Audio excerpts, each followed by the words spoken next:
Hello बच्चों, let's see this question. The question says explain the following terms: A. Peptidization, B. Electrophoresis, C. Dialysis and D. Brownian movement. So इस question में हमें ये terms explain करनी है. So key concept is properties of colloidal particles. ये सारी जो terms हैं ये colloidal particles की properties से related है. Properties of colloidal particles. अब हम एक एक करके सारी टर्म्स को एक्सप्लेन करेंगे. सो फर्स्ट टर्म क्या है हमारे पास? First term is peptization. Peptization. अब पेप्टाइजेशन क्या होता है? पेप्टाइजेशन को हम ऐसे बोल सकते हैं कि इसमें हम क्या करते हैं कि प्रेसिपिटेट को कन्वर्ट करते हैं कोलॉइडल सॉल्यूशन के अंदर एक स्वीटेबल इलेक्ट्रोलाइट की हेल्प से. एंड जो हम स्वीटेबल इलेक्ट्रोलाइट यूज कर रहे हैं वो एक स्टेबलाइजिंग एजेंट है और हम उसे पेप्टाइजेशन में यूज कर रहे हैं तो हम उसे क्या है पेप्टाइजिंग एजेंट भी बोलते हैं. सो पेप्टाइजेशन क्या होता है? The conversion of precipitate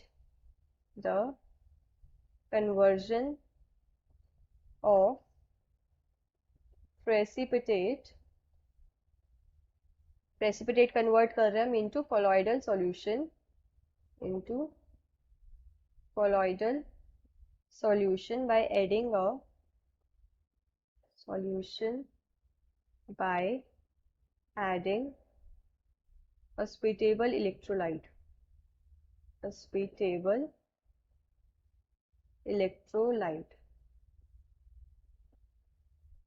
and the electrolyte is a stabilizing agent. जो electrolyte हम यूज कर रहे हैं electrolyte is a stabilizing agent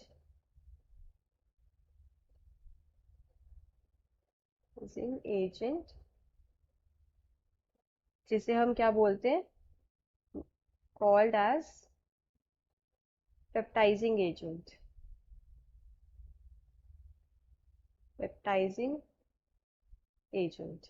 तो अगर मैं इसका एग्जाम्पल लूँ, इसका एग्जाम्पल क्या हो जाएगा कि सपोज मेरे पास फ्रेशली प्रिपेयर्ड प्रेसिपिटेट है फेरिक हाइड्रोक्साइड का FeOH होल थ्राइस का मेरे पास प्रेसिपिटेट है. FeOH होल थ्राइस का मेरे पास ये फ्रेशली प्रिपेयर्ड प्रेसिपिटेट है. फ्रेशली प्रिपेयर्ड प्रेसिपिटेट PPT है मेरे पास. मैंने इस पे क्या करा? मैंने इस पे FeCl3 डाला जो कि क्या है? एक इलेक्ट्रोलाइट है. तो इलेक्ट्रोलाइट डालने के बाद क्या होगा? जो ये कोलॉइड मतलब प्रेसिपिटेट है ये क्या कर लेंगे? FeCl3 से जो फेरिक आयंस है इनको एब्जॉर्ब कर लेंगे अपने ऊपर और क्या है कोलॉइडल सॉल्यूशन बन जाएगा. तो ये क्या होगा? जैसे ये प्रेसिपिटेट के पार्टिकल्स थे तो प्रेसिपिटेट पार्टिकल्स ने फेरिक आयंस को अपने ऊपर एब्जॉर्ब कर लिया तो इनके ऊपर क्या आ गया? चार्ज आ गया और इससे क्या बन गए? कोलॉइडल सॉल्यूशन में कन्वर्ट हो गए. अब ये जो है ये एब्जॉर्ब होने के बाद ये पार्टिकल्स क्या करते हैं? आपस में एक दूसरे को रिपेल करते हैं और एक दूसरे को हिट करते हैं. हिट करने से क्या होता है कि ये ब्रेक होके कोलॉइडल पार्टिकल्स की जो साइज रेंज होती है उसमें फिट हो जाते हैं. सो ये क्या हो गया हमारे पास? FeOH होल थ्राइस का कोलॉइडल सॉल्यूशन बन गया. Colloidal solution. सो ये था पेप्टाइजेशन प्रोसेस. अब नेक्स्ट है हमारे पास next term is electrophoresis. So electrophoresis अगर हम डिस्कस करें, सेकंड इज इलेक्ट्रोफोरेसिस.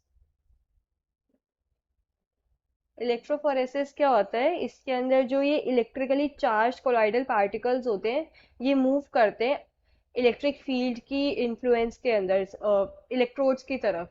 हमने इलेक्ट्रोड्स लगा दिए और हमने इलेक्ट्रिक फील्ड अप्लाई कर दी तो ये जो कोलॉइडल पार्टिकल्स है ये मूव करेंगे.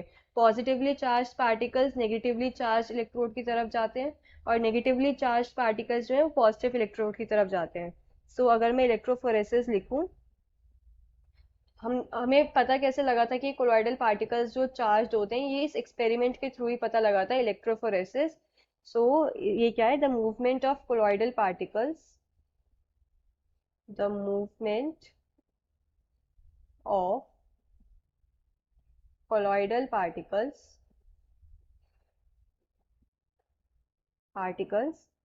under an applied electric potential. Under an applied electric potential, we can say electric field, कुछ भी बोल सकते हैं हम। Electric potential is called electrophoresis, is called electrophoresis. तो जो नेगेटिवली चार्ज्ड पार्टिकल्स होते हैं, नेगेटिवली चार्ज्ड पार्टिकल्स, ये कहाँ जाते हैं? पॉजिटिवली चार्ज्ड इलेक्ट्रोड पे, पॉजिटिवली चार्ज्ड इलेक्ट्रोड। एंड जो पॉजिटिवली चार्ज्ड पार्टिकल्स होते हैं, पॉजिटिवली चार्ज्ड पार्टिकल्स, ये कहाँ जाते हैं? नेगेटिवली चार्ज इलेक्ट्रोड पे, नेगेटिवली चार्ज्ड इलेक्ट्रोड। सो ये थी हमारी इलेक्ट्रोफोरेसिस। इलेक्ट्रोफोरेसिस के अंदर क्या है कि हमारे जो पार्टिकल्स हैं, कोलॉइडल पार्टिकल्स, ये क्या है, मूव करते हैं अंडर द इलेक्ट्रिक फील्ड और इलेक्ट्रोड्स की तरफ जाते हैं अपोजिट चार्ज के। Now next term is dialysis. Dialysis क्या होता है, अब हम डायलिसिस देखते हैं। अगर मैं लिखूं, थर्ड इज डायलिसिस। ये बेसिकली हम प्योरिफिकेशन के लिए यूज करते हैं कोलॉइडल पार्टिकल्स की। तो इसमें हम क्या करते हैं कि जो कोलॉइडल सॉल्यूशन के अंदर डिजॉल्व सब्सटेंसेस होते हैं, उन्हें हम रिमूव कर देते हैं एक स्वीटेबल मेम्ब्रेन यूज करके। वो क्या है, डिफ्यूज कर जाते हैं जो हमारे डिजॉल्व सब्सटेंसेस होते हैं। अगर मैं डायलिसिस की डेफिनेशन लिखूं, डेफिनेशन ऑफ डायलिसिस क्या होगी? It is a process, it is a process of removing a dissolved, of removing a dissolved dissolved substance from a colloidal solution, substance from a colloidal solution, colloidal solution by means of diffusion, by means of diffusion, diffusion through a suitable membrane।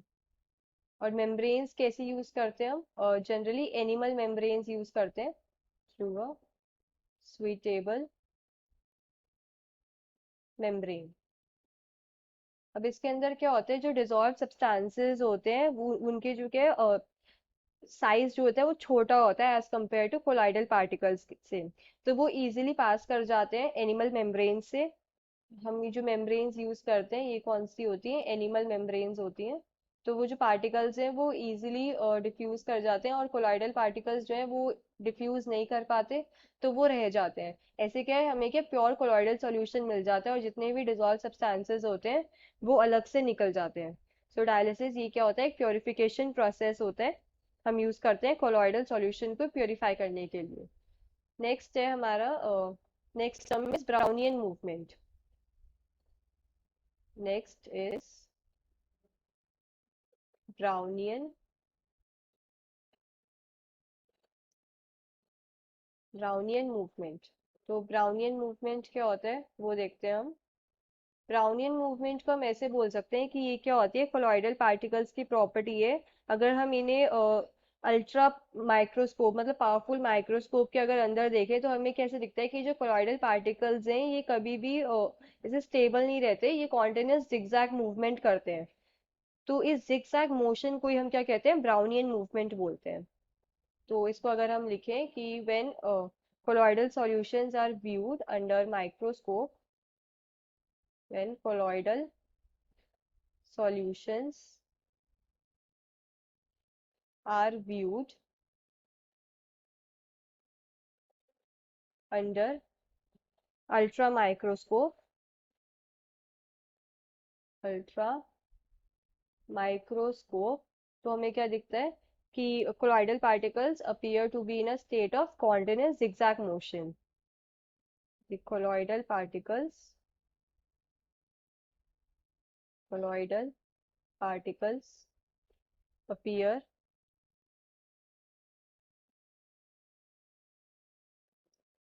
to be in a state of continuous zigzag motion. Zigzag motion. तो ये zigzag motion को ही हम क्या बोलते हैं? Brownian movement. Zigzag motion. This zigzag motion is known as motion is known as Brownian movement. तो अब ये ब्राउनियन मूवमेंट जो है ये क्या होता है कि हमारे नेचर ऑफ कोलॉइडल सॉल्यूशन पे डिपेंड नहीं करता है, ये डिपेंड करता है कि जो हमने हमारे जो कोलॉइडल पार्टिकल्स है उनके साइज पे एंड जो सॉल्यूशन है उसकी विस्कोसिटी पे डिपेंड करता है। सेकेंडली ये ब्राउनियन मूवमेंट होता कैसे है? जो ये पार्टिकल्स होते हैं कोलॉइडल पार्टिकल्स, ये क्या है, कॉन्टिन्यूसली मूवमेंट करते रहते हैं, एक दूसरे के अंदर टकराते रहते हैं। देयरफॉर क्या है, ये सेटल डाउन नहीं होते हैं, इनका मूवमेंट चलता रहता है। और ये सेटल डाउन नहीं होते, इस वजह से हमारे जो सोल्स हैं ये स्टेबल रहते हैं। So I hope all these terms are clear to you. Hope you understood this well. Best of luck.